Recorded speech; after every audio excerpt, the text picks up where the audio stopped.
Imaginez une nuit pleine de sérénité, où seules les étoiles scintillent à l'horizon sombre. Devant vous, un feu de camp chaleureux crépite. Les flammes dansent doucement, tandis que les bûches émettent un doux crépitement. Ces sons semblent apaiser, incitant à plonger dans de profondes réflexions et dans le sommeil.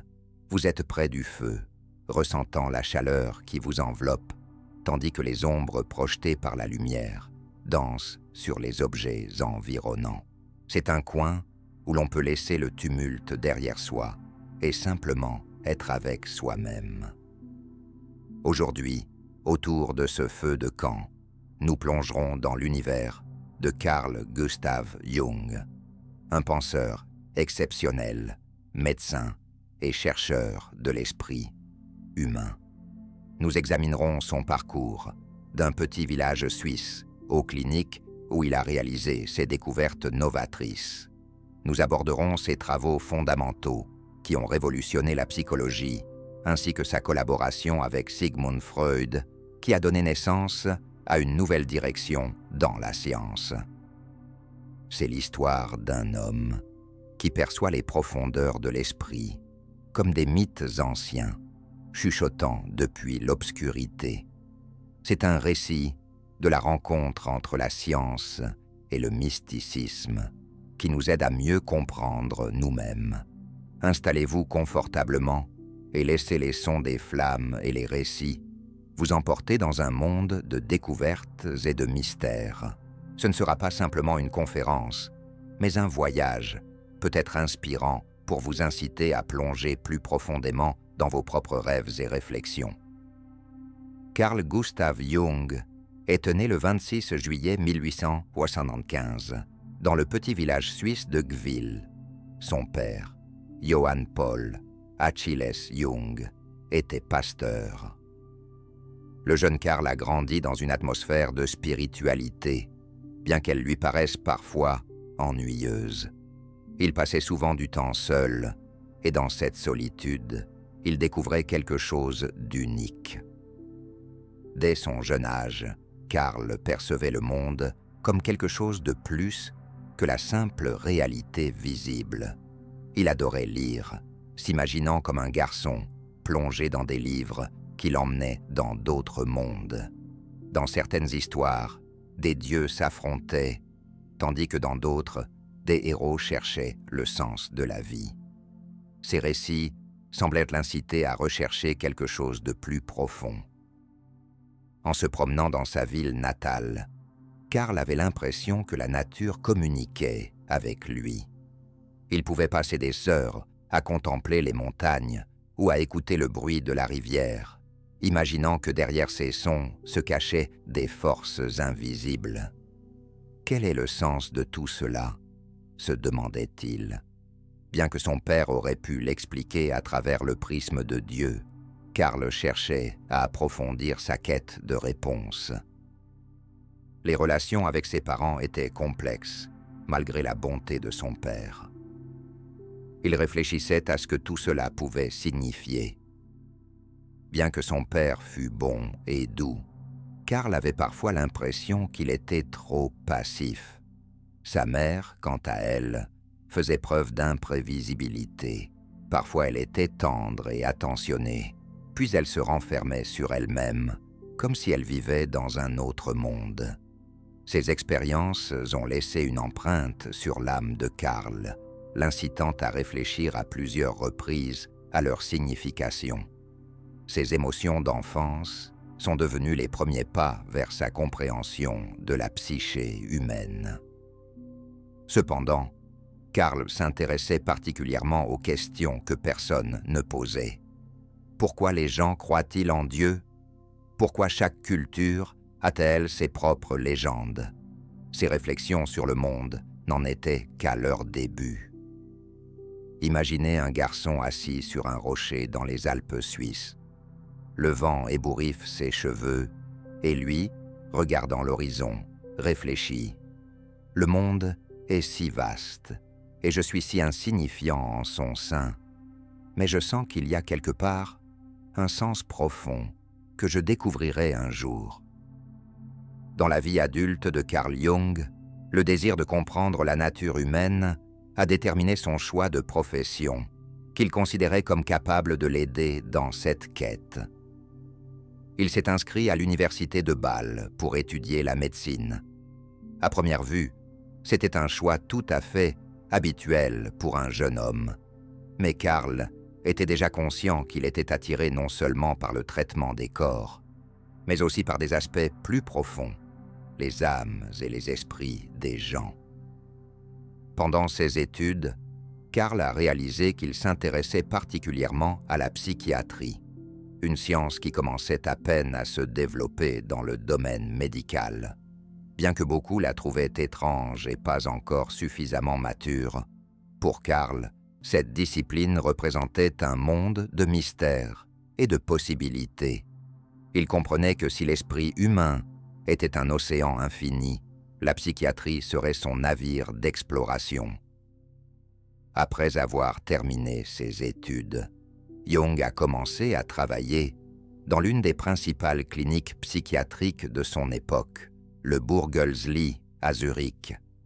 Cette clinique n'était pas seulement un hôpital, mais était considérée comme un centre de recherche avancé en psychiatrie. C'est là qu'il était, sous la direction d'Eugène Bleuler, un médecin éminent et innovateur qui a introduit le concept de schizophrénie. Bleuler était convaincu que Bleuler croyait que l'esprit humain pouvait être compris par l'observation et l'analyse, et Jung partageait entièrement son avis. Le travail au Burgelsli est devenu pour Jung une véritable école de la vie.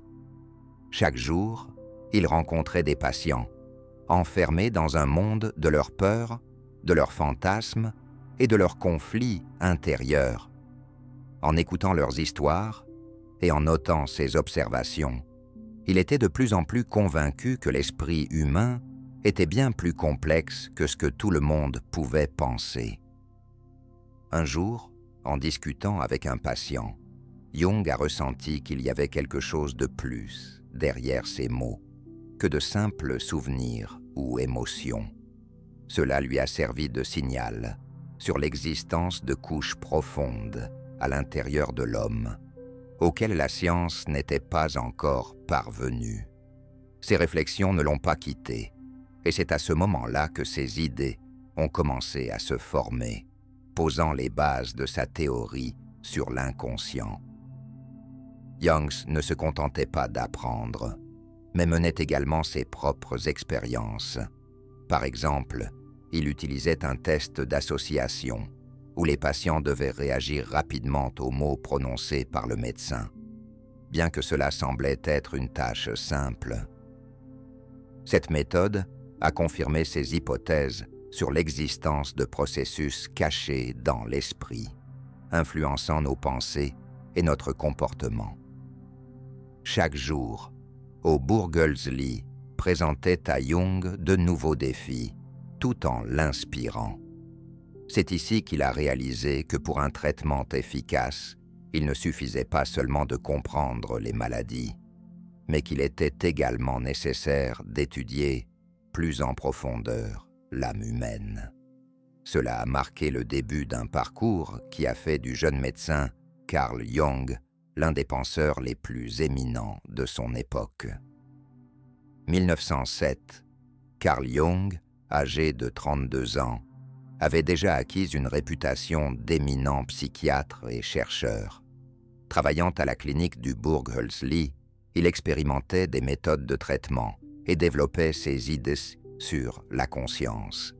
Son travail avec les tests d'association et ses observations des patients avaient gagné en reconnaissance dans les cercles scientifiques. À cette époque, le nom de Sigmund Freud commença à être mentionné activement, lui qui avait développé une nouvelle théorie révolutionnaire du psychanalyse. Freud soutenait que l'inconscient joue un rôle central dans la psyché humaine, et cette idée était particulièrement proche de Jung. Il lisait les travaux de Freud avec un grand intérêt, notamment son livre « L'interprétation des rêves ».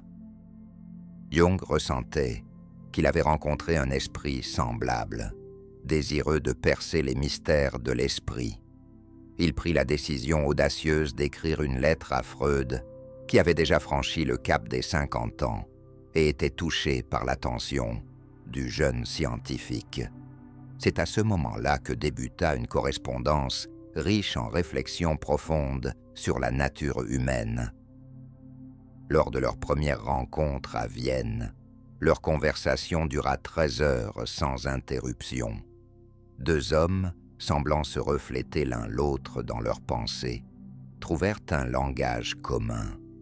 Freud vit en Jung un héritier potentiel et commença à l'appeler le prince héritier de la psychanalyse.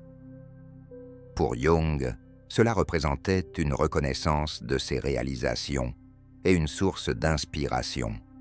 Il s'engagea activement dans le développement de la psychanalyse, aidant Freud à diffuser ses idées en dehors de Vienne, notamment dans les pays de langue allemande.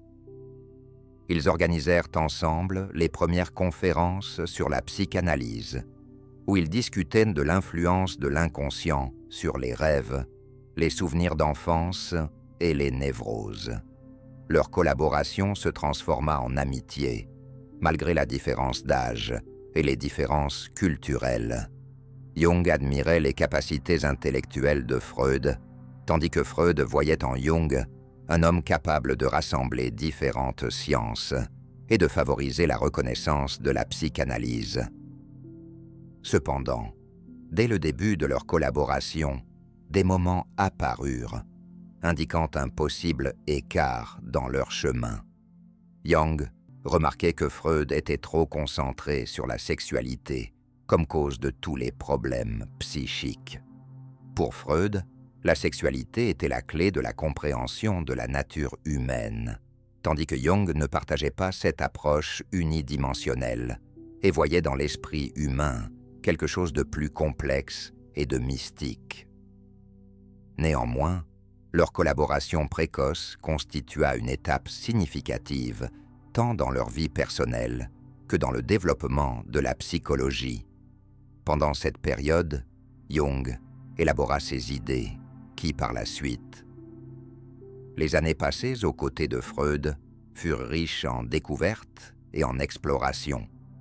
Jung absorba de nombreux aspects fondamentaux de la psychanalyse, mais ressentait déjà que son chemin serait plus vaste et plus profond que celui proposé par Freud. Leur collaboration, riche en énergie et en respect mutuel, commença à éprouver des tensions avec le temps. Tout a commencé lorsque Jung trouva de moins en moins d'accord avec les concepts clés de Freud.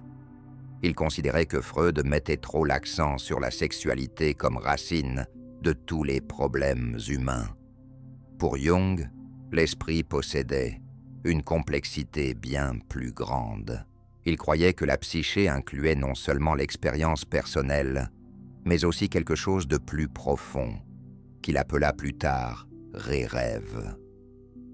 Freud percevait Jung comme une menace pour son enseignement, s'inquiétant que ce jeune collègue déterminé puisse orienter la psychanalyse vers la mystique et la philosophie. Les tentatives de discuter de leurs désaccords aboutissèrent à ce que, plus Jung proposait ses idées, plus Freud défendait avec insistance ses propres points de vue. Ils tentèrent de résoudre leurs désaccords. Lors d'une des disputes, Freud déclara même « Comme une dogme, toute déviation de celle-ci menace de détruire tous nos efforts. » Pour Jung, cela devint un moment décisif. Il ne pouvait pas rester enfermé dans une dogme rigide qui freinait sa quête de vérité. Il avait toujours été attiré par les mythes, la symbolique et les images religieuses, des aspects que Freud rejetait. Jung réalisait qu'au-delà de la sexualité se trouvait un monde vaste et mystérieux qu'il ne pouvait ignorer. Leurs désaccords conduisirent avec le temps à une distanciation. Lorsque Jung commença à publier ses travaux avec ses propres théories, Freud le percevait comme une trahison. Leur alliance n'existait plus. En 1913, leur relation prit fin définitivement. Jung quitta l'Association internationale de psychanalyse, fondée par Freud, et commença son propre chemin. Cette rupture s'avéra douloureuse pour les deux, et Jung reconnut plus tard que cela avait été l'une des périodes les plus difficiles de sa vie, lorsqu'il prit conscience de la nécessité de suivre sa propre voie. Cette rupture devint un catalyseur pour son activité créative. Ceci marqua le début d'une nouvelle ère. Jung s'éloigna de l'influence de Freud et se concentra sur les mythes, les archétypes et l'inconscient collectif. En développant ses théories en retrait, il conserva sa passion pour l'exploration. La rupture avec Freud, bien que douloureuse, fut une étape nécessaire pour trouver sa voie unique en psychologie. Lorsque Carl Gustav Jung rompit définitivement ses liens avec Freud, il se trouva à un carrefour. Éprouvant la douleur de la perte d'un ami et mentor, il ressentit en même temps une liberté. Un nouvel espace pour la recherche s'ouvrit, qui avait toujours été en dehors de ses précédents cadres. Jung, en tant que chercheur, en quête de signification profonde, était désormais libre dans ses réflexions. Après sa rupture avec Freud, Jung commença à développer sa propre conception de l'étude de la psyché humaine, appelée psychologie. Contrairement à la psychanalyse freudienne, qui mettait l'accent sur la sexualité et l'expérience personnelle, Jung cherchait à explorer des aspects plus profonds. Il s'intéressait non seulement aux individus, il était attiré à la fois par les histoires individuelles des personnes et par les aspects universels de la psyché. Jung croyait qu'en chacun de nous se cache un inconscient collectif, commun à tous les êtres humains, quelle que soit leur culture, leur époque ou leur lieu. Il affirmait que c'est là que résident les archétypes, des images et des symboles universels présents dans les mythes, les contes, les textes religieux et les rêves. Comment peut-on confirmer l'existence des archétypes?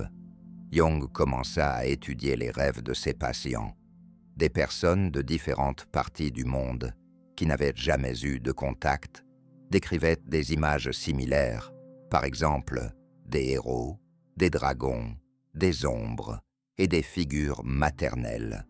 Ces images semblaient à Jung être d'importants indices pour comprendre les profondeurs de la psyché humaine. Jung a développé une méthode originale de travail avec ses patients, en mettant l'accent non seulement sur leurs souvenirs, mais aussi sur les symboles. Il considérait les rêves comme un pont entre la conscience et l'inconscient, permettant d'explorer les profondeurs de l'âme humaine. Jung s'appuyait sur la mythologie, l'art, la religion, la philosophie et l'anthropologie pour expliquer ses idées. Il était convaincu que l'esprit humain ne pouvait être compris qu'en tenant compte de son lien avec la culture et l'histoire. Dans cette approche se manifestait son ouverture d'esprit et son regard audacieux. Cependant, la psychologie analytique ne représentait pas seulement une théorie, mais un véritable système favorisant une compréhension plus profonde de soi. Jung enseignait à ses patients et à ses disciples que nous avons tous en nous quelque chose de plus que de simples souvenirs d'enfance. Il affirmait que l'homme aspire à l'intégrité et à l'intégration de tous les aspects de sa personnalité. Il a nommé ce concept « individuation », qui représente le processus de prise de conscience et d'acceptation de toutes les facettes de la psyché, tant lumineuse que sombre. C'est un voyage vers soi-même et vers sa véritable essence. Il affirmait qu'en chacun de nous se trouve une ombre, une partie de la personnalité souvent réprimée et cachée. Ce n'est qu'en entrant en contact avec elle que nous pouvons devenir entiers. Jung ne se contentait pas de réflexions théoriques. Il enseignait aux gens et écrivait des livres. Ses idées ont attiré l'attention non seulement des médecins et des scientifiques, mais aussi des artistes, des écrivains et des philosophes. Jung a ouvert les portes d'un monde de symboles et a proposé des moyens d'explorer son intériorité. Ainsi est née la psychologie analytique, un nouveau courant qui inspire des personnes à travers le monde. Il a démontré qu'en nous se trouvent non seulement des problèmes, mais aussi d'énormes possibilités de croissance et de compréhension. Ces concepts continuent d'inspirer encore aujourd'hui. Après sa rupture avec Freud et le début de son travail en psychologie analytique, Carl Gustav Jung a pris conscience de la nécessité de dépasser les frontières habituelles. Il a reconnu que l'inconscient nécessite une validation et une inspiration que l'on ne peut trouver qu'en dehors de l'Europe. Jung a toujours pensé que l'âme humaine est liée à quelque chose d'universel, et il s'est lancé dans un voyage pour mieux comprendre cette connexion. Dans les années 1920, Jung a visité l'Afrique du Nord, puis l'Afrique de l'Est, explorant des cultures qui, selon lui, conservaient un lien avec des archétypes anciens.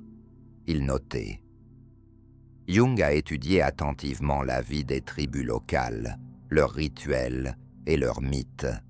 Ce voyage l'a profondément marqué. Il a réalisé que ces cultures étaient plus proches de l'inconscient collectif que les sociétés occidentales modernes.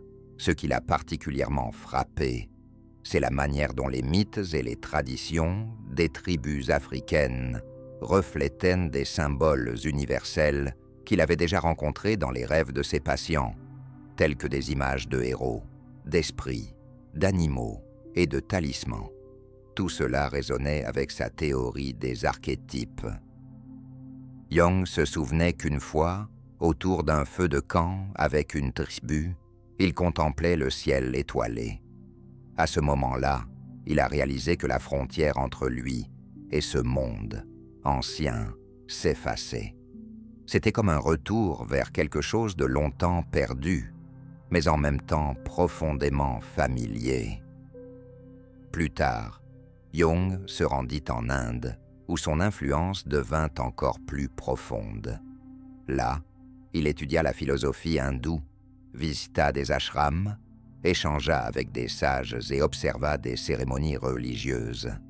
C'est en Inde qu'il rencontra pour la première fois le concept de mandala, un cercle sacré utilisé dans les pratiques spirituelles pour atteindre l'harmonie et l'unité.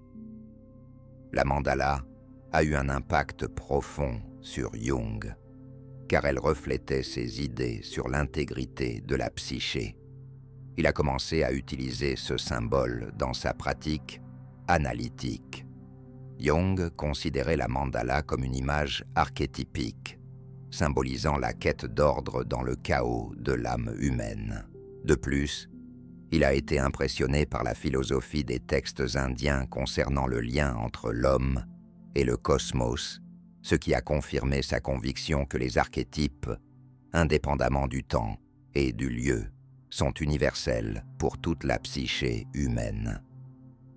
En plus de l'Afrique et de l'Inde, Jung a voyagé en Amérique du Sud, étudiant la culture des peuples autochtones, ainsi qu'aux États-Unis, où il s'est tourné vers les pratiques spirituelles des Amérindiens.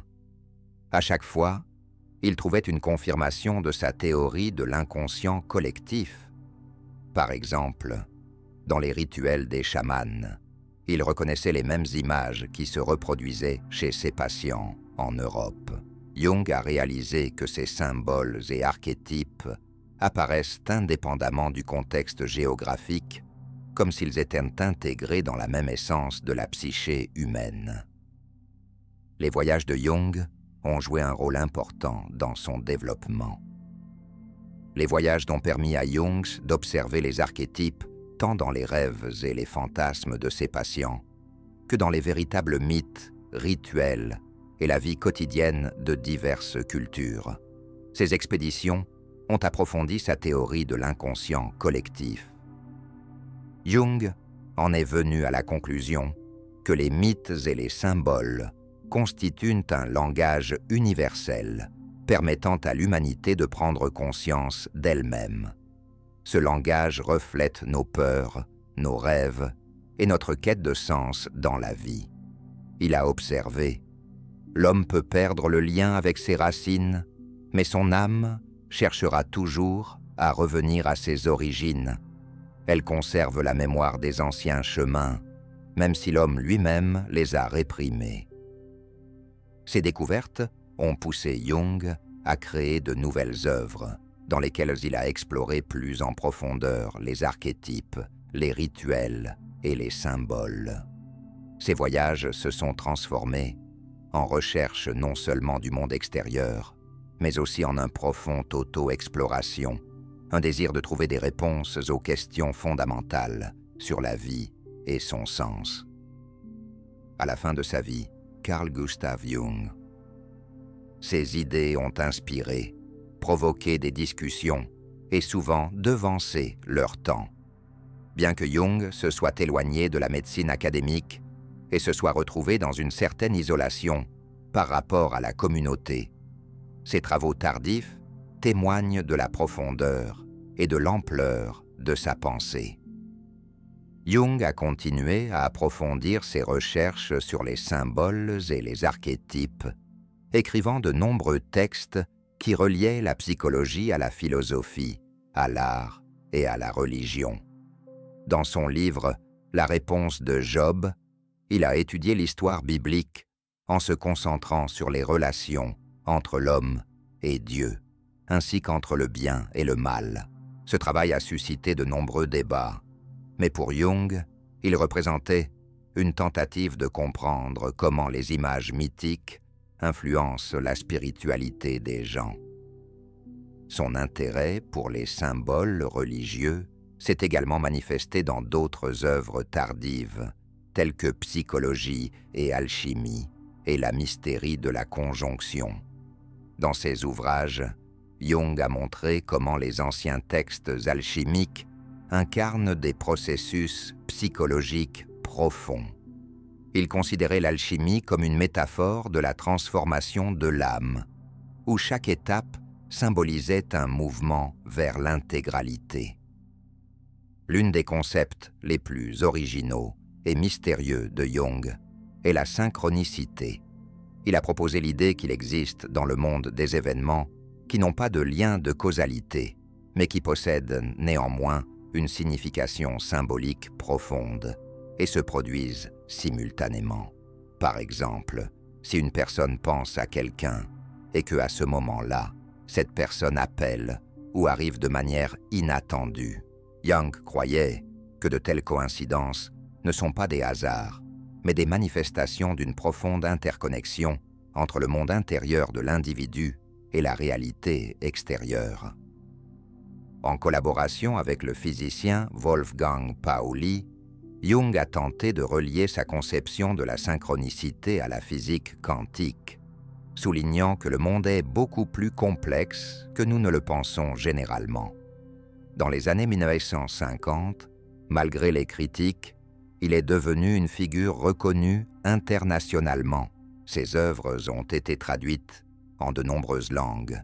Il a donné des conférences à travers le monde et a échangé avec des personnalités éminentes de son époque, telles qu'Albert Schweitzer et Joseph Campbell.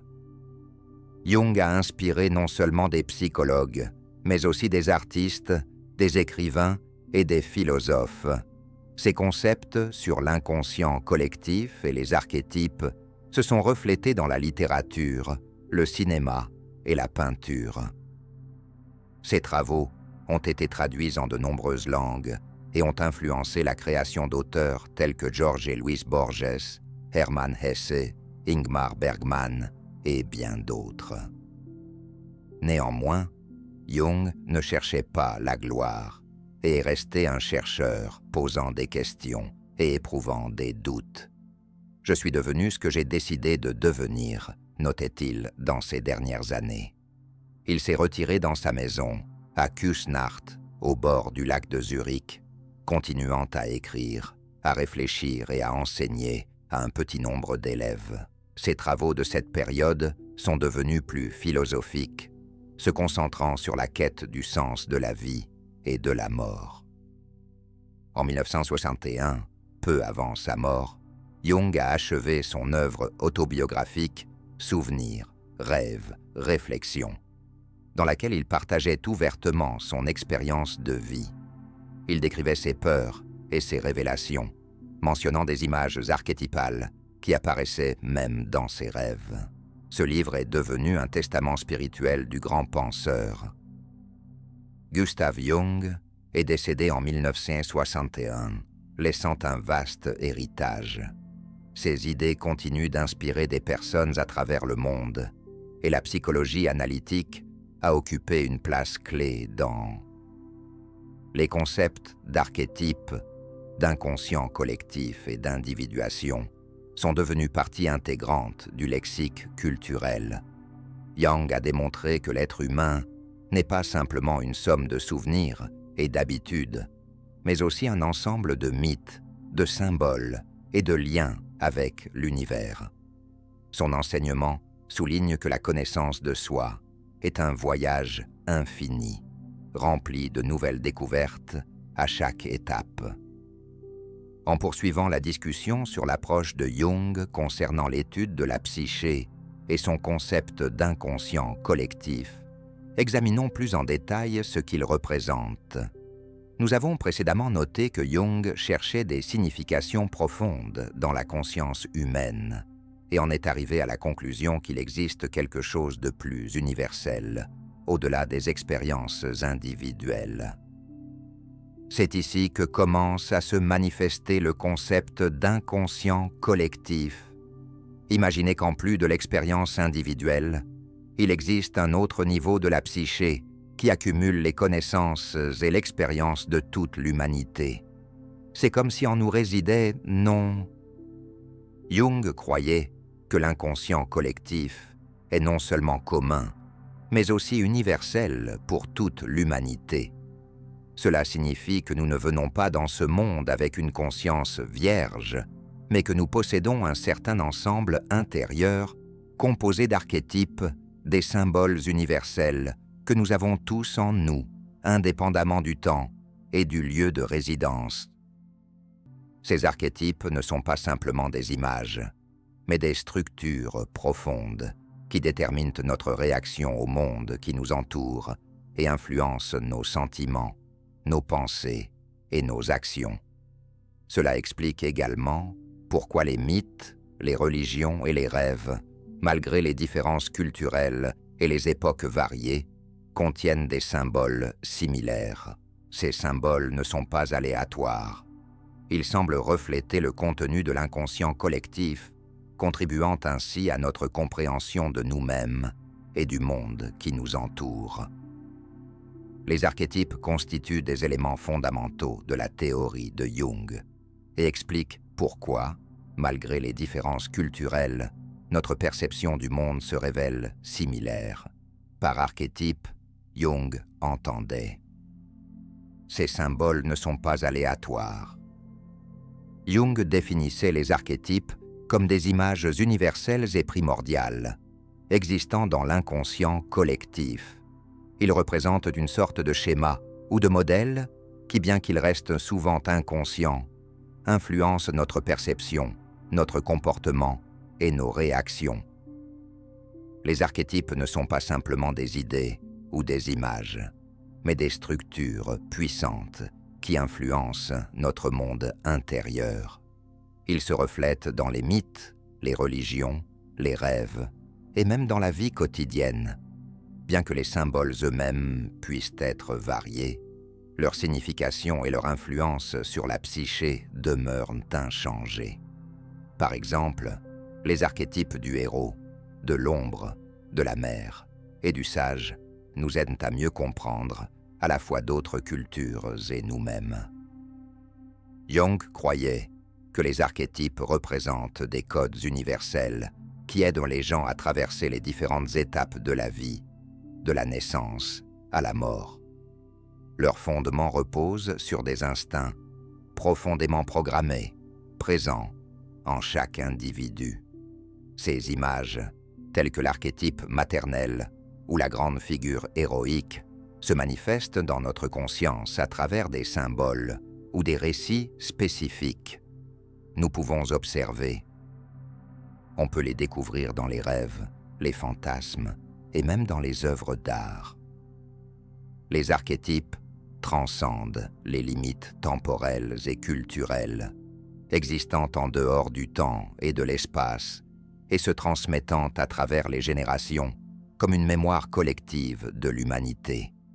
Jung pensait qu'ils pouvaient se manifester lors de périodes de changements internes ou externes significatifs. Par exemple, au moment d'une crise, les archétypes peuvent s'activer, fournissant à l'individu des images symboliques, des mythes et des histoires de héros qui l'aident à trouver des solutions à ses problèmes à travers des luttes contre des monstruosités ou des quêtes de vérité. Les archétypes représentent des images profondément liées au processus interne de chaque individu.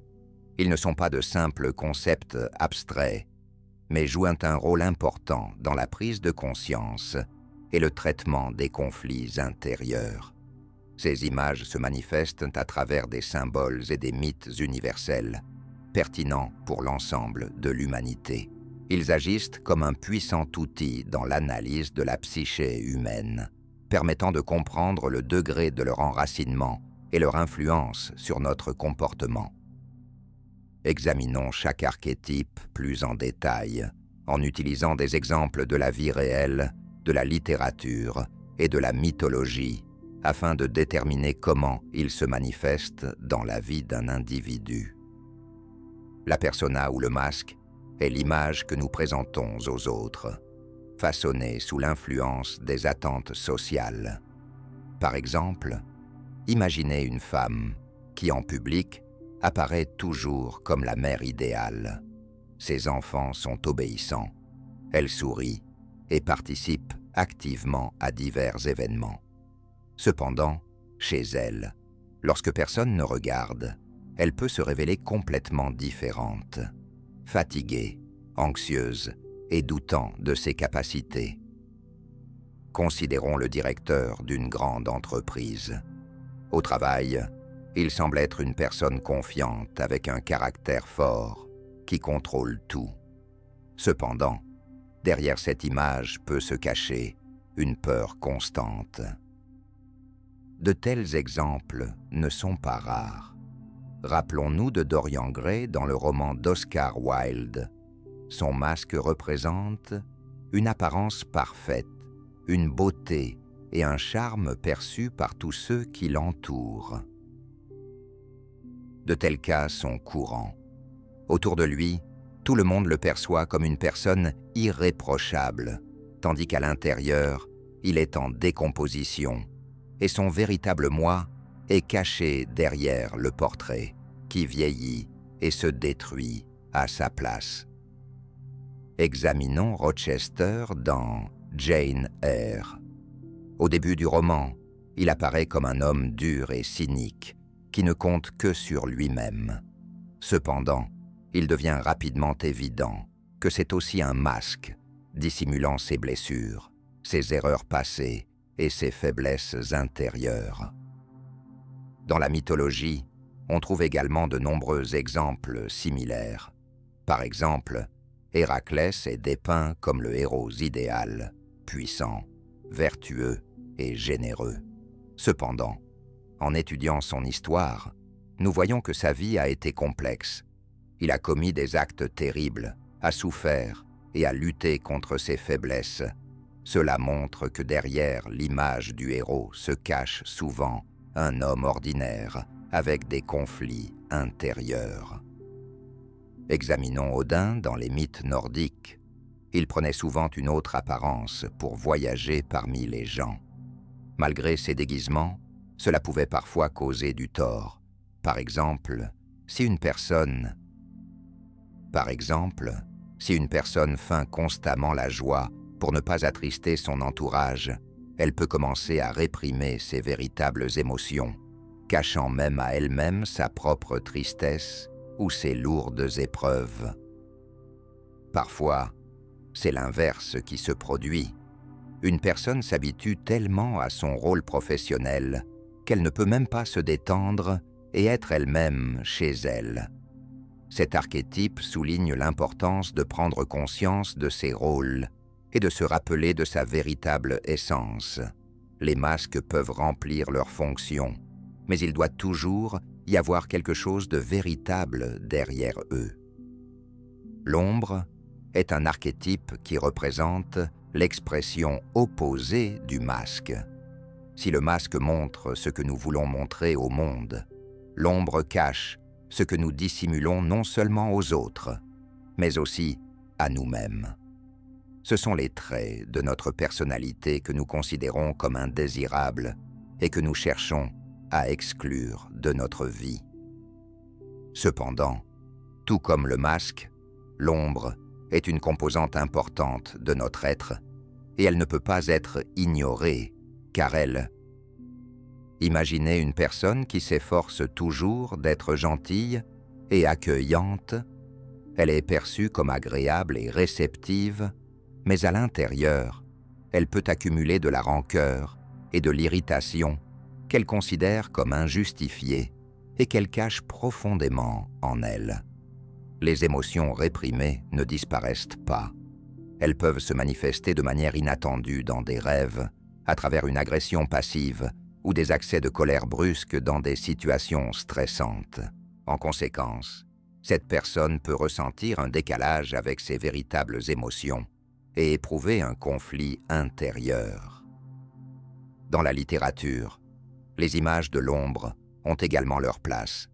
La mégère, incarnant l'héros idéal, un défenseur courageux et noble de son peuple, a son ombre, représentant ses peurs et ses doutes quant à ses propres capacités. Il craint de ne pas être à la hauteur de ses responsabilités et de décevoir sa famille et sa ville, ce qui le rend encore plus humain. Prenons par exemple un méchant classique qui se présente comme exclusivement négatif. Cependant, dans son âme, ses actions peuvent. Dans la mythologie scandinave, l'ombre est brillamment incarné par Loki. Ce personnage charismatique évoque le chaos et le danger, tout en soulevant des problèmes pertinents qui amènent à réfléchir sur l'instabilité des normes établies. Loki symbolise l'ombre, car il reflète des aspects que les dieux préfèrent ignorer: la ruse, l'envie et le désir de liberté à tout prix. Dans la vie, il est important non seulement de réprimer l'ombre, mais aussi de prendre conscience de sa présence. Par exemple, si vous remarquez des accès d'agressivité qui contredisent votre image de vous-même, il est utile de se pencher sur les sources de ce comportement. Il peut s'agir de ressentiments réprimés ou d'un fort désir de quelque chose que vous ne vous permettez pas d'exprimer. L'ombre n'est pas toujours un aspect négatif. Avec la bonne approche, elle peut devenir une source de force. La peur, par exemple, peut indiquer ce qui est vraiment important pour vous, tandis que la colère peut fournir l'énergie et la motivation nécessaires au changement. Ne l'ignorez pas. Regardez-la honnêtement et essayez de comprendre ce qu'elle souhaite transmettre. Si l'ombre nous pousse à examiner les aspects de notre personnalité que nous essayons de cacher ou de réprimer, le prochain archétype nous plonge dans des couches encore plus profondes de notre monde intérieur. L'animé et l'animus ne se rapportent pas à la lutte ou aux traits réprimés, comme c'est le cas avec l'ombre, mais à notre désir inconscient d'intégrité. Ces archétypes aident à prendre conscience et à comprendre cette partie de nous-mêmes qui est liée au sexe opposé et qui reste généralement en dehors de l'attention de notre personnalité consciente. L'animé et l'animus représentent des archétypes qui reflètent la partie cachée de notre personnalité liée au sexe opposé. Chez les hommes, l'animé incarne le côté féminin intérieur, tandis que chez les femmes, l'animus représente l'homme intérieur. Il est important de comprendre que cela ne signifie pas que vous devenez comme le sexe opposé. Il s'agit plutôt de qualités et d'images qui sont liées à des aspects de la vie qui diffèrent de votre vision habituelle. Par exemple, si vous êtes un homme, l'animé est présent en vous. Cette partie qui est responsable des émotions, de l'intuition et de la capacité à être doux et compréhensif, même lorsque la société exige de vous un comportement strictement masculin. Si vous êtes une femme, votre animus se manifeste par la force, la détermination et la pensée logique, ainsi que par la volonté de défendre vos intérêts. Ces qualités sont parfois réprimées sous l'influence des attentes concernant la gentillesse et la féminité. Les exemples sont plus facilement perçus à travers des situations de la vie réelle. Voici un homme qui a l'air rude et sévère, mais qui, au fond, écrit des poèmes, peut pleurer devant un film touchant et rêve que quelqu'un l'embrasse et lui dise « Je te comprends ». C'est l'expression de son animé, le côté féminin caché, aspirant à la chaleur et à la profondeur émotionnelle. Imaginez une femme qui, extérieurement, semble douce et modeste, mais qui, dans une situation difficile, devient soudainement déterminée et dit « Assez, maintenant je prends les choses en main ». C'est l'expression de son animus, la force masculine intérieure. Maintenant, tournons-nous vers les représentations littéraires. Pense à Hermione dans Harry Potter. Pour Harry, elle n'est pas seulement une amie, mais le symbole de son animé. Cette partie qui favorise sa sagesse et sa logique lorsqu'il agit sur un niveau instinctif. À travers elle, Harry découvre ses qualités en lui. Chez les femmes, des personnages comme Monsieur Darcy dans Orgueil et Préjugés peuvent jouer un rôle similaire à celui de l'animus. Il a l'air strict et sûr de lui, mais en réalité, il est bon et sensible. Cette image aide l'héroïne principale à devenir plus forte et à croire en elle-même. Si l'on examine les mythes, Aphrodite, la déesse grecque de l'amour, est un exemple frappant. Sa beauté et sa douceur attirent les hommes, mais ce n'est pas seulement son apparence extérieure. Elle symbolise leur quête d'harmonie et de tendresse vers ce qui semble presque inaccessible. Pour les femmes, la figure de l'animus peut se manifester à travers Odin de la mythologie nordique, un dieu sage, rusé et puissant. Il incarne ces qualités qui, les dieux peuvent être significatifs pour les hommes. Attirer la beauté et la tendresse.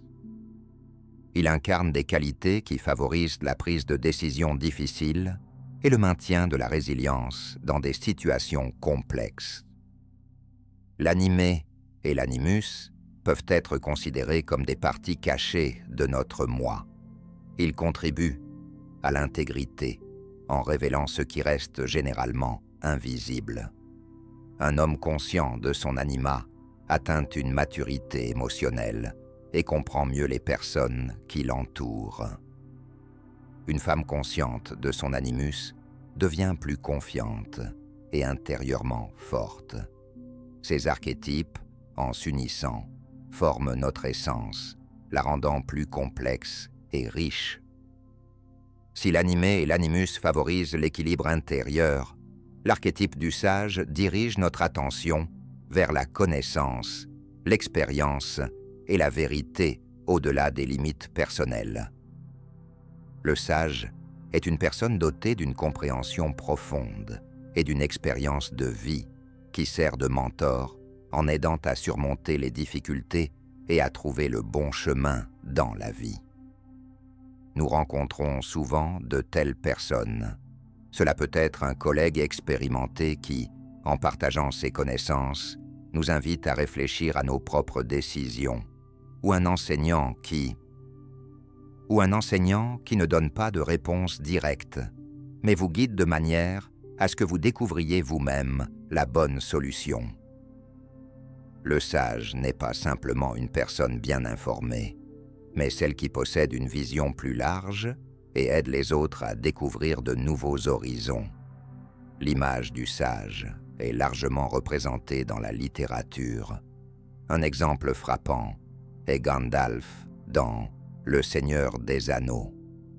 Il ne joue pas le rôle principal, ne porte pas l'anneau et ne se bat pas pour tous, mais il guide Frodon et les autres héros, transmettant sa sagesse et fournissant les moyens nécessaires pour surmonter les difficultés. Son influence peut être peu visible, mais elle joue un rôle décisif. Pourrait-on se passer de lui? Dans la mythologie, l'image du sage peut revêtir différentes formes.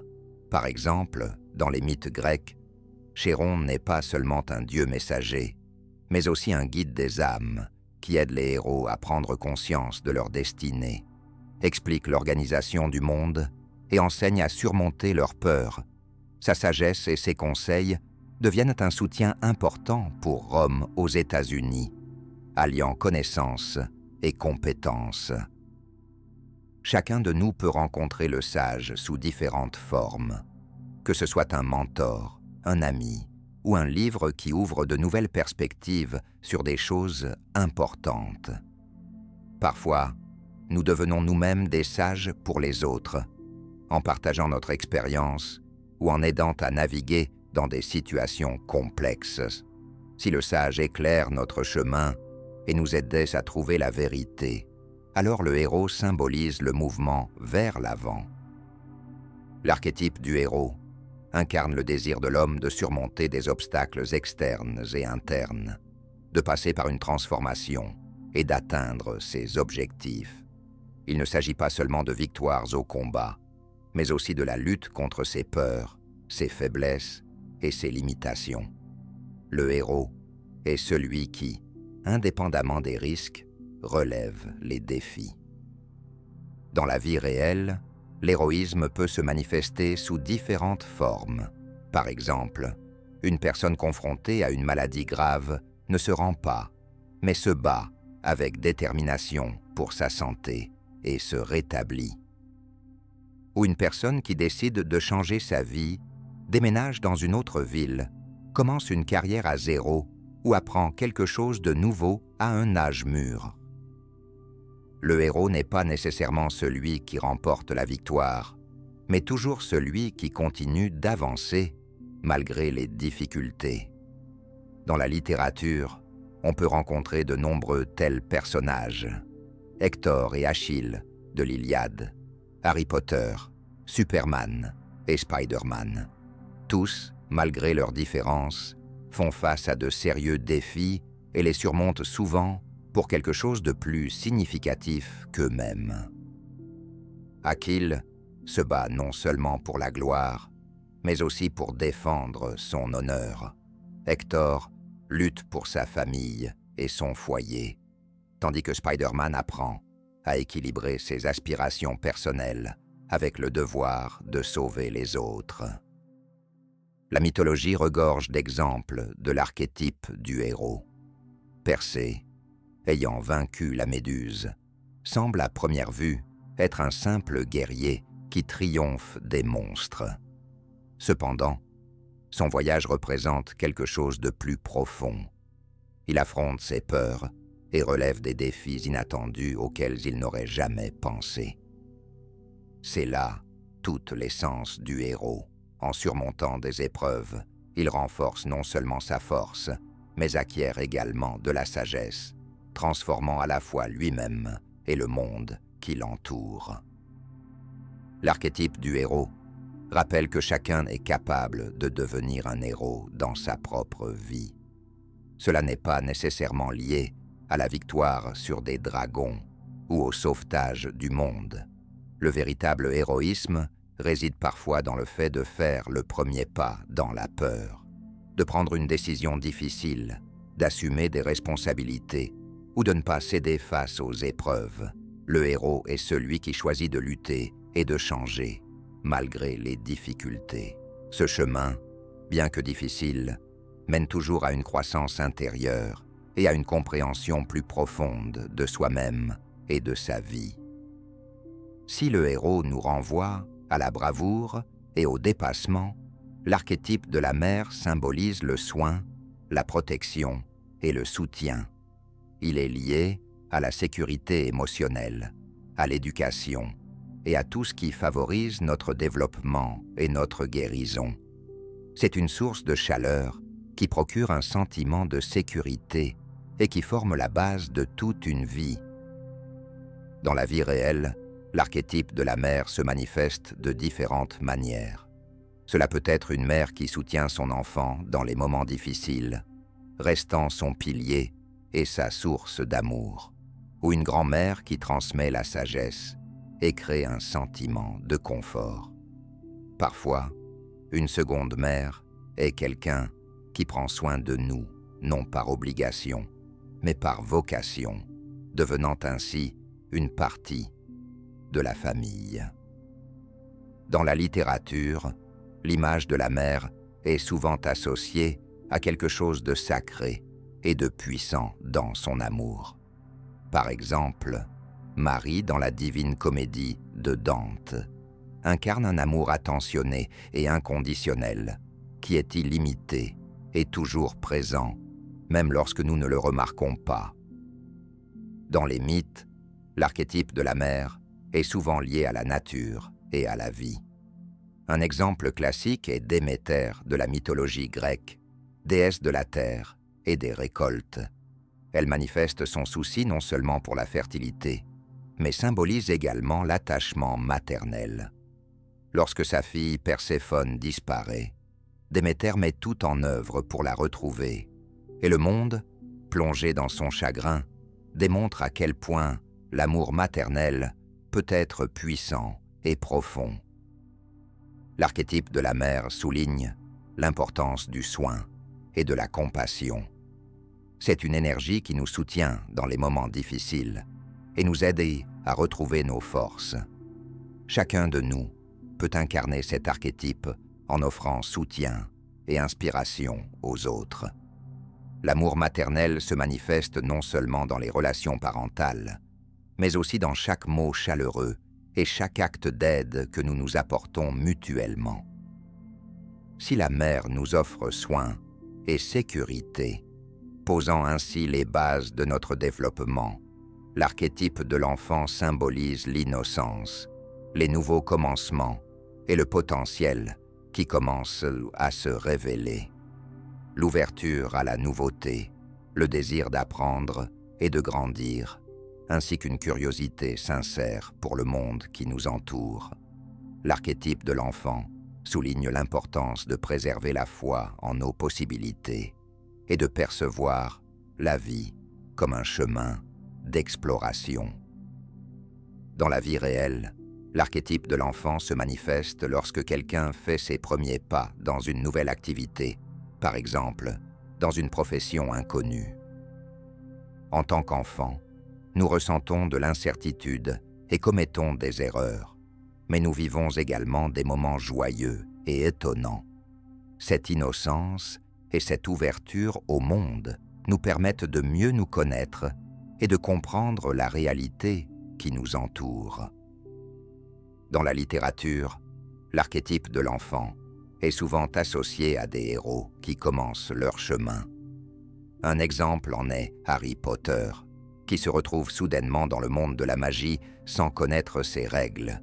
Il apprend et fait des erreurs, ce qui contribue à sa maturation et au développement de son potentiel. Son histoire démontre que l'ouverture et le désir de connaissance peuvent mener à une véritable force et à une compréhension profonde. Dans la mythologie, l'archétype de l'enfant est souvent liée à la notion de naissance et au début d'un cycle. Ainsi, dans la tradition mésopotamienne, la déesse Ishtar est initialement représentée comme une jeune femme cherchant sa place dans le monde. Ces recherches symbolisent la transition de l'innocence à la prise de conscience de son propre potentiel, ce qui sert de métaphore à notre parcours, allant des petites initiatives à la révélation de notre destinée. L'archétype de l'enfant nous rappelle la valeur des nouveaux commencements et que même dans des situations difficiles, il est possible de découvrir des moments lumineux et inspirants. Il nous incite à percevoir la vie comme une opportunité de croissance, de développement et de trouver de la joie dans les choses simples. Chaque fois que nous nous ouvrons au changement, apprenons quelque chose de nouveau ou regardons le monde avec émerveillement, nous activons cet archétype en nous. En chacun de nous réside une sincérité enfantine, croyant que des merveilles nous attendent à l'avenir.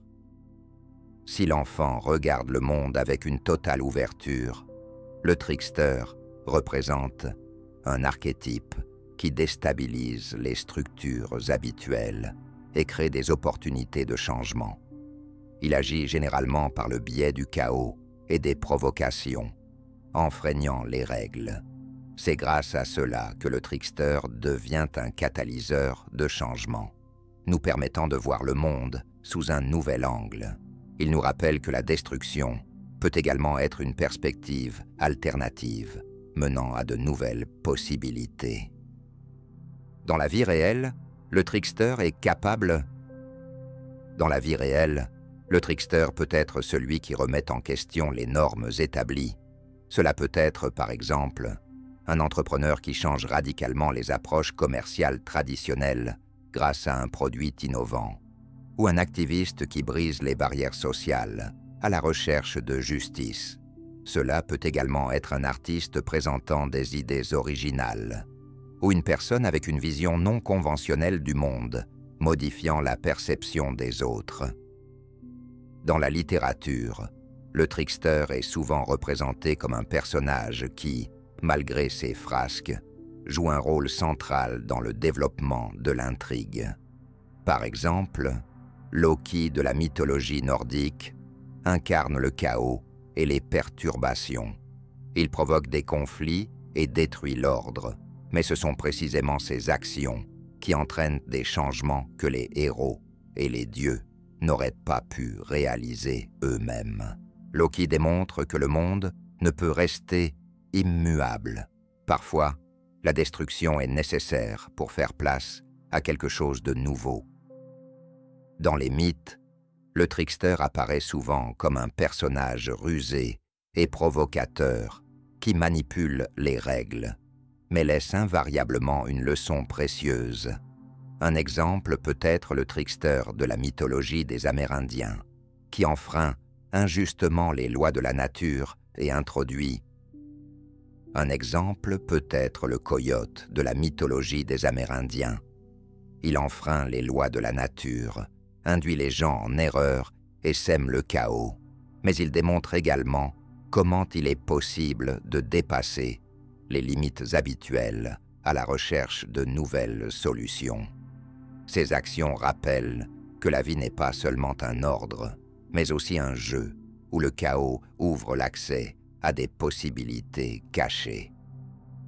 L'archétype du trickster montre qu'il ne faut pas avoir peur du changement et des approches non conventionnelles. Il illustre que parfois, enfreindre les règles est nécessaire pour progresser, car sans la destruction de l'ancien, il n'est pas possible de créer quelque chose de nouveau. Chacun d'entre nous peut être un trickster en prenant des mesures audacieuses, en adoptant des décisions non standards ou en abordant les problèmes sous des angles inattendus. Après tout, le chaos peut ouvrir la voie à un véritable développement et à la liberté. Nous avons découvert les archétypes et comprenons maintenant comment ils influencent notre vie. Ces images ne sont pas de simples fictions, mais des aspects importants de notre personnalité. Chaque archétype reflète différentes facettes de notre être, nos aspirations, nos peurs et nos obstacles. En prenant conscience des archétypes, nous pouvons mieux comprendre comment nous apprenons à reconnaître nos faiblesses et nos forces, à prendre des décisions et à avancer. Les archétypes nous aident à mieux comprendre comment atteindre un équilibre entre notre monde intérieur et ce que nous montrons à l'extérieur. En étudiant les archétypes, nous pouvons passer à un processus important dont parlait Jung, l'individuation. Ils révèlent des aspects cachés ou inconscients de notre personnalité, permettant d'intégrer à la fois les côtés lumineux et sombres dans le chemin de l'individuation. L'individuation est un processus au cours duquel une personne révèle sa véritable essence. Ce chemin permet d'accepter pleinement soi-même, y compris les aspects positifs ainsi que les moins agréables. Le mot-clé, ici, est « intégralement ». Jung, le fondateur de la psychologie analytique, soulignait que notre vie est un processus de formation d'une personnalité intégrale qui nécessite l'unification de toutes les parties de soi, même celles qui... Dans le processus d'individuation, nous passons par plusieurs étapes clés, dont l'une est la rencontre avec notre ombre. Ce sont les aspects de nous-mêmes que nous cachons, que nous nions ou que nous ne remarquons même pas. Cela peut souvent être lié à des qualités ou des désirs négatifs, tels que la jalousie, la colère et la vulnérabilité. Jung souligne qu'il est important de ne pas les ignorer, mais de les accepter et de les comprendre. La prise de conscience et l'acceptation de notre ombre nous permettent de prendre le contrôle de ces aspects, les transformant en une partie intégrante de notre moi. Une autre étape importante est la reconnaissance et l'intégration des différents aspects de notre personnalité. Jung affirmait que chacun possède à la fois des composantes masculines et féminines, indépendamment du sexe. La prise de conscience et l'unification de ces côtés favorisent l'atteinte d'une plus grande harmonie et intégrité. L'individuation est un processus long, durant lequel une personne est confrontée à des défis, des conflits intérieurs et des doutes. Parfois, l'ancienne version de soi-même cesse d'être efficace et il devient nécessaire de créer quelque chose de nouveau. Ce processus peut être douloureux, car pour la croissance personnelle, il est essentiel de laisser derrière soi de vieilles croyances et habitudes. Cependant, c'est précisément à travers cette étape transformative que l'individu atteint un nouveau niveau de développement. Jung soulignait que l'individuation n'est pas un résultat final, mais un processus infini qui se poursuit tout au long de la vie. À chaque étape, nous devenons de plus en plus intégraux et harmonieux. C'est semblable à un voyage au cours duquel de nouvelles facettes de notre essence se révèlent. Plus nous les connaissons, plus nous ressentons une liberté intérieure et une satisfaction accrue. L'individuation ne conduit pas à l'atteinte d'un idéal. En réalité, elle implique la reconnaissance et l'acceptation de notre imperfection. C'est un processus au cours duquel nous apprenons à être sincères avec nous-mêmes, à ne pas craindre nos faiblesses et à développer nos forces. En parcourant ce chemin, l'individu devient plus conscient, comprend plus profondément lui-même et vit en harmonie avec son monde intérieur et la réalité environnante. L'individuation représente un processus menant à l'intégrité lorsque nous. Ce chemin n'est pas facile, mais il favorise une profonde croissance intérieure, ainsi que la liberté et l'harmonie avec soi-même et le monde environnant. Après avoir discuté du processus d'individuation, il convient de souligner qu'un aspect important de ce chemin est la compréhension de notre inconscient, où les rêves et les symboles jouent un rôle clé. Jung considérait les rêves comme un pont entre la conscience et les couches profondes de la psyché, qui ne sont pas toujours présentes dans notre conscience. Dans les rêves, l'inconscient révèle ses secrets à travers des images et des symboles qui peuvent sembler incompréhensibles ou étranges. Néanmoins, ils contiennent des informations importantes sur nos processus intérieurs. Jung affirmait que les rêves ne sont pas de simples images et événements aléatoires, mais des messages provenant d'un monde caché qui influence directement notre vie. À première vue, cela peut sembler incompréhensible ou étrange. Par exemple, si un immense labyrinthe vous est présenté dans un rêve, cela peut symboliser votre désir de trouver une issue à une situation difficile de la vie ou un sentiment de confusion dans vos émotions. Voir de l'eau dans un rêve peut indiquer vos sentiments ou des désirs subconscients. Jung a développé une méthode d'interprétation des rêves qui aide à révéler le sens caché derrière les images. Il croyait que chaque symbole dans un rêve a une signification liée à l'expérience personnelle et aux archétypes dans l'inconscient. En analysant son rêve, une personne se pose des questions sur la signification des symboles et ses associations avec eux.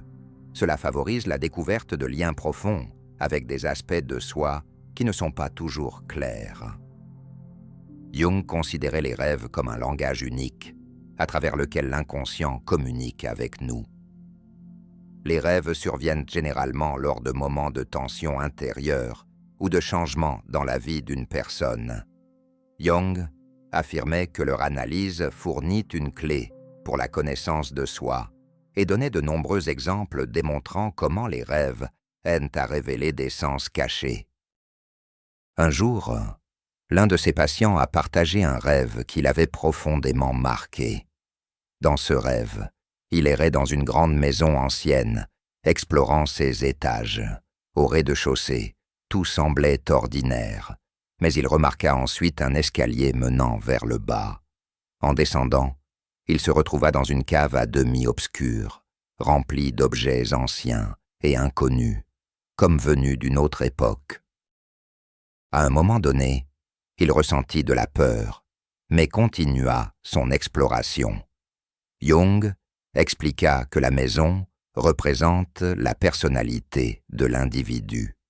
Les étages supérieurs symbolisent notre vie consciente, quotidienne, et ce que nous savons de nous-mêmes, tandis que la cave reflète les profondeurs de l'inconscient, où se trouvent des émotions réprimées, de vieilles blessures et des souvenirs oubliés. La descente dans la cave symbolise l'exploration de son monde intérieur et la peur ressentie par le patient reflète la complexité de la confrontation avec ces choses que nous avons longtemps cachées à nous-mêmes. Dans un autre cas, un patient a raconté un rêve impliquant un serpent qui se faufilait sous ses pieds. Éprouvant de la peur, il ne s'est pas enfui, mais a continué à l'observer. Jung a noté que le serpent est un symbole ancien, présent dans les mythes de diverses cultures, et qu'il incarne à la fois le danger et la transformation. Jung a interprété ce rêve comme un signal, indiquant que le patient T était à l'aube de changement. La peur du serpent révélait sa résistance au changement, tandis que le fait qu'il ne s'enfuit pas témoignait de sa volonté de faire face à ses peurs. Ces exemples démontrent comment Jung aidait ses patients à établir un lien entre leurs expériences intérieures et les événements extérieurs. Il considérait les rêves comme des messages par lesquels l'inconscient donne des indices, aide à trouver des solutions aux problèmes et permet de prendre conscience de ce qui reste en dehors de notre attention. Il considérait la cave comme une source de messages. Jung en analysant les rêves, éviter de rechercher des significations simples, telles que celles proposées par les dictionnaires de symboles. Pour lui, chaque rêve était unique et dépendait du contexte de la vie individuelle. Les rêves et leurs discussions ne sont pas seulement des outils pour explorer l'inconscient, mais aussi une composante du processus d'individuation. C'est précisément à travers le travail sur les rêves que nous pouvons découvrir ces parties de nous-mêmes qui restent cachées et nécessitent notre attention. Ce processus exige sincérité, patience et volonté de faire face à l'inexploré. En poursuivant la discussion sur les symboles et les rêves, il convient de noter à quel point ils sont profondément entrelacés avec notre expérience personnelle et notre contexte culturel.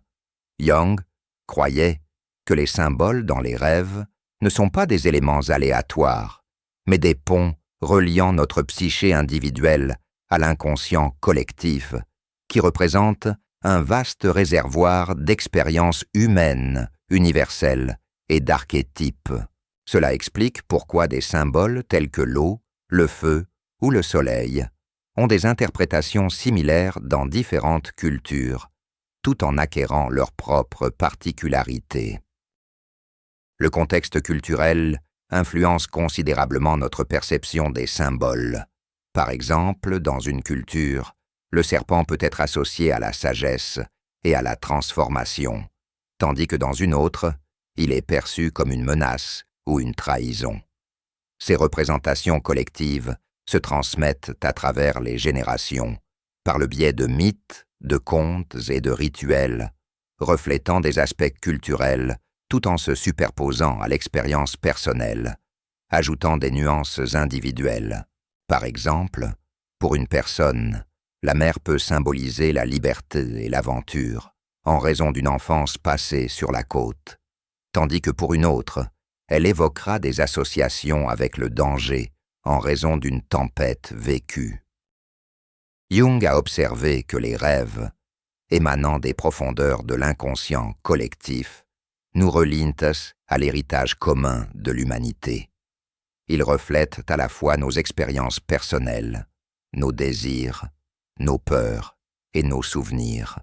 Chaque symbole, dans un rêve, devient un code unique qui peut être déchiffré en tenant compte des associations culturelles et individuelles.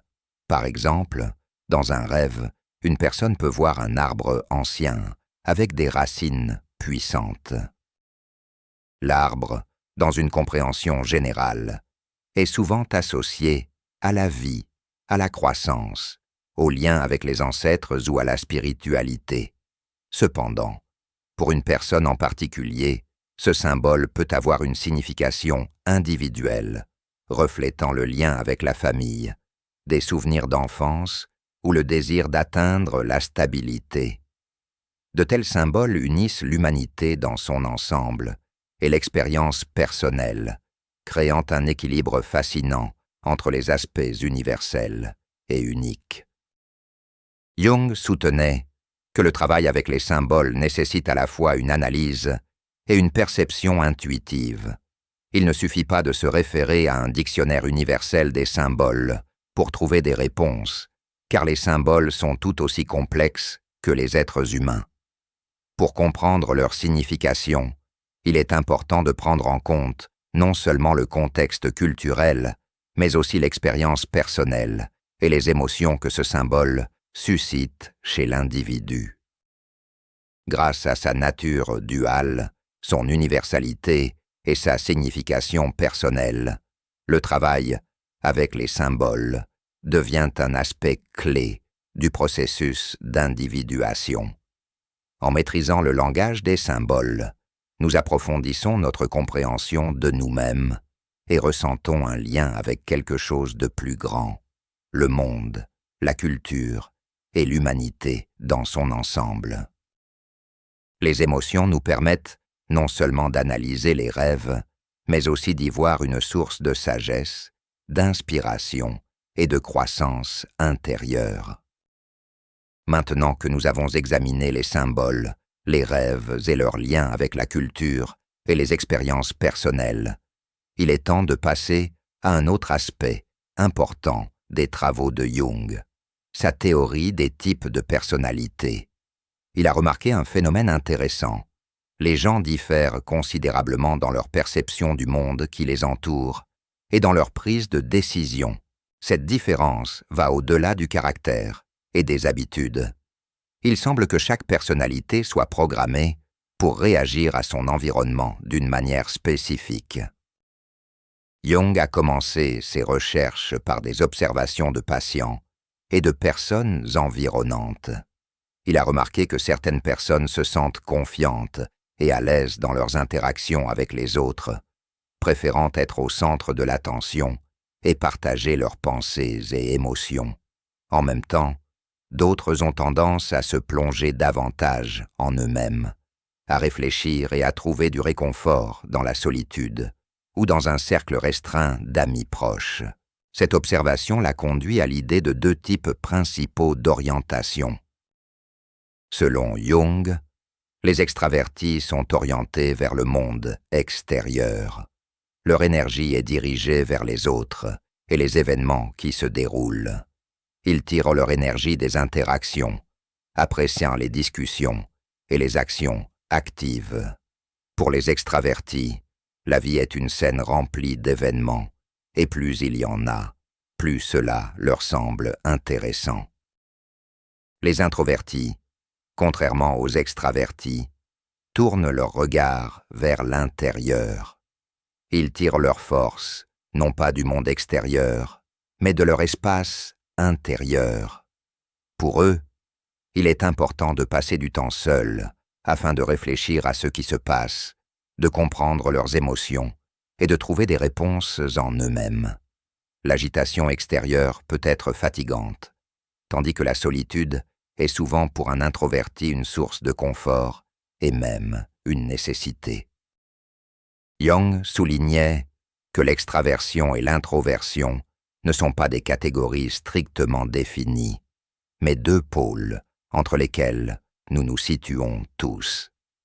Même l'extraverti le plus communicatif ressent de temps à autre le besoin de solitude, tandis qu'un introverti peut avoir besoin d'interaction sociale.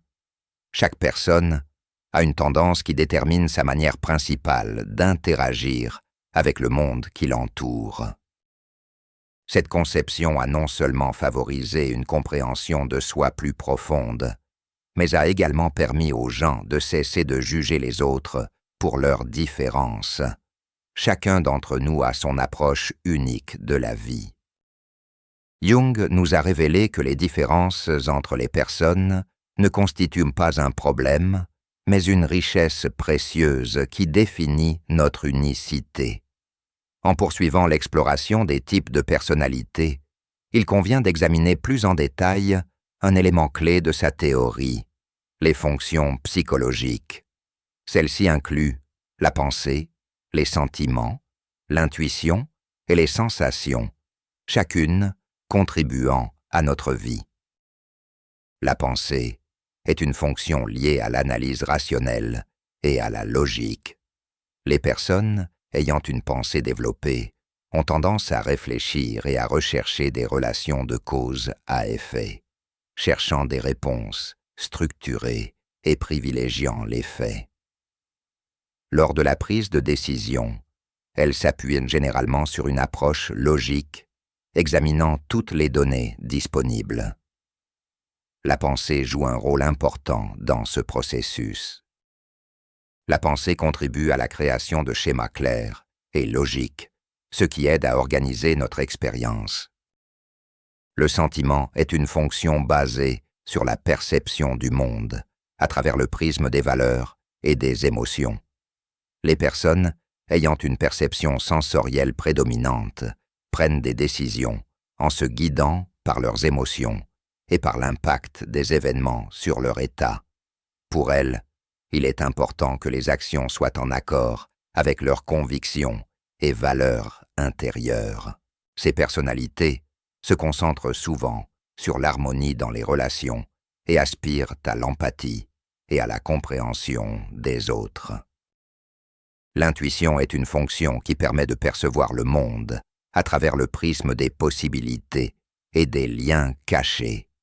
Les personnes intuitives se concentrent sur les interconnexions non évidentes entre les événements et sont capables de prendre des décisions en se fiant à leurs impressions, même sans preuve claire, pressentant que quelque chose fonctionnera ou qu'un événement significatif se produira dans le futur.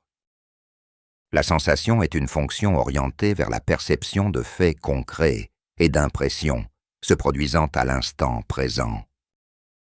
Les personnes pour qui cette fonction revêt une grande importance s'orientent souvent vers une perception pratique du monde, s'appuyant sur ce qu'elles peuvent ressentir ou voir à l'instant présent. Elles apprécient les détails, les faits et les expériences qui sont accessibles à la perception immédiate. Les personnes se concentrent souvent sur le présent, plutôt que sur les possibilités futures. Jung a divisé les fonctions en deux groupes, rationnels et irrationnels. Il a classé la pensée et les sentiments parmi les fonctions rationnelles, car elles aident à prendre des décisions et à évaluer des situations sur la base de critères logiques et de valeurs, contribuant ainsi à structurer notre expérience. Les fonctions irrationnelles sont l'intuition et les sensations. Elles sont liées à la perception du monde, ainsi qu'à la manière dont nous gérons l'information reçue avant son analyse par les fonctions rationnelles. Ces fonctions se concentrent sur la découverte de possibilités cachées ou de faits immédiats qui peuvent être évidents. Selon les fonctions qui prédominent en nous, nos approches de la vie, notre prise de décision et notre interaction avec les autres peuvent revêtir des caractéristiques différentes. Jung affirmait que la prise de conscience de ces fonctions permet de mieux se comprendre, d'identifier ses forces et ses faiblesses, et d'interagir plus efficacement avec autrui en tenant compte de leurs manières uniques de percevoir le monde. Jung, en développant sa théorie des types de personnalités, a proposé une classification des individus basée sur leur perception du monde et leur manière de prendre des décisions. Il a identifié 8 types de personnalités, résultant de la combinaison de 4 fonctions psychologiques et de 2 orientations, l'extraversion et l'introversion. Ces 8 types se définissent comme suit. La pensée s'oriente vers l'extraversion, tandis que la logique introvertie, les faits et l'organisation sont liés à l'introversion et aux sensations internes. Sur la base de ces types, Catherine Briggs et sa fille, Isabel Myers, ont développé le test MBTI populaire, indice des types Myers-Briggs. Le MBTI classe les individus selon 4 paires de préférences opposées: extraversion ou introversion, sensation ou intuition, pensée ou sentiment, jugement ou perception. Ce test aide à déterminer le type de personnalité, offrant un aperçu de la perception du monde, de la prise de décision et de l'organisation de la vie. Le MBTI est devenu un outil précieux non seulement pour les psychothérapeutes, mais aussi dans des domaines tels que le conseil en carrière et la création d'équipes efficaces en entreprise. Ce test favorise une meilleure compréhension de ses propres préférences et améliore l'interaction avec les autres en tenant compte de leurs caractéristiques personnelles uniques. Les travaux de Carl Jung ont eu un impact significatif et multidimensionnel sur divers domaines, tels que la psychologie, la philosophie, l'art et la littérature. Ces idées ont servi de fondement à de nouvelles orientations en psychologie et ont apporté une contribution importante à d'autres disciplines. En particulier, les théories de Jung ont joué un rôle clé dans le développement de la psychologie analytique. Sa conception de l'inconscient collectif a offert de nouvelles possibilités aux psychothérapeutes, permettant une analyse plus approfondie de la symbolique et des rêves, ainsi que de leur signification dans le développement personnel. On peut retrouver Jung dans diverses approches psychothérapeutiques, y compris la psychologie profonde, qui met l'accent sur les archétypes et les symboles dans le processus de guérison. Ces travaux philosophiques ont contribué au développement de nouvelles méthodes de compréhension de la personnalité et de la conscience. Les idées de Jung sur le lien entre le monde intérieur de l'individu et l'inconscient collectif ont influencé des philosophes explorant à la fois le rationnel et l'irrationnel dans la nature humaine. Il a avancé l'idée que chaque individu a son propre chemin vers l'autoréalisation, qui s'inscrit dans un contexte universel plus large. Des philosophes tels que Martin Heidegger et Michel Foucault ont abordé des questions d'identité et de connaissance de soi, se référant souvent au concept jungien. Jung a eu une influence significative sur l'art et la littérature, ses théories sur les symboles et les archétypes étant devenues une source d'inspiration pour de nombreux créateurs. Dans les arts visuels, la psychologie jungienne a conduit à une nouvelle approche de l'étude du symbolisme et de son importance dans la création artistique. Les artistes ont commencé à utiliser des archétypes, tels que l'ombre, l'animé et l'animus, pour créer des œuvres reflétant le monde intérieur de l'individu et sa connexion avec l'inconscient. Dans la littérature, des auteurs tels que James Joyce, Hermann Hesse et Thomas Mann ont interprété les concepts de Jung sur l'inconscient collectif et les archétypes pour créer des images multilayers reflétant les conflits intérieurs et la quête de la conscience de soi. Au cinéma et au théâtre, notamment dans les œuvres des réalisateurs Friedrich Murnau et David Lynch, la théorie jungienne se manifeste clairement à travers l'utilisation de symboles et d'archétypes, permettant d'exprimer des processus psychologiques complexes. Jung a proposé une vision renouvelée du monde intérieur de l'individu et de son développement, ouvrant de nouvelles voies pour la connaissance de soi et la compréhension de la nature humaine. Ces concepts sur la psychologie profonde, les archétypes et l'inconscient continuent d'influencer la psychologie, la philosophie et l'art même aujourd'hui. Les idées de Carl Jung ont reçu une large reconnaissance dans la culture populaire. Ces concepts sur l'inconscient collectif, les archétypes et les processus d'individualisation ont fourni de puissants outils pour développer des personnages et des intrigues complexes et multilayers, suscitant l'intérêt non seulement des psychothérapeutes, mais aussi des créateurs à travers le monde. Au cinéma, les idées de Jung se manifestent particulièrement dans les œuvres de réalisateurs tels que Francis Ford Coppola, David Lynch et George Lucas. Dans la célèbre saga Star Wars, Lucas a appliqué les archétypes décrits par Jung. Des personnages comme Luke Skywalker, Dark Vador, l'ombre, et Yoda, le sage, incarnent ces archétypes, révélant des conflits intérieurs et le développement de la personnalité. La présence de ces archétypes confère au film une profondeur et une universalité, permettant aux spectateurs de toute culture de mieux s'identifier à ce qui se déroule à l'écran.